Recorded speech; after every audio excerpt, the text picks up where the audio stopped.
Iran Israel के बीच जारी संघर्ष हाल फिलहाल में रुकता नजर नहीं आ रहा है। वहीं अब इस संघर्ष को और तेज करते हुए ईरान ने इजरायल पर मिसाइलों की बौछार की, जिसे कैमरा में कैद किया गया। मिडल ईस्ट में संघर्ष जारी रहने के बीच ईरान ने इजरायली हमलों में कम से कम 224 लोगों की मौत की सूचना दी है।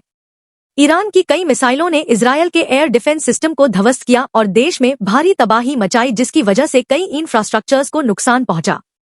दोनों देशों के बीच दशकों से शैडो वॉर चल रही है, लेकिन यह पहली बार है कि दोनों देश एक घातक मुठभेड़ में आमने सामने आए हैं।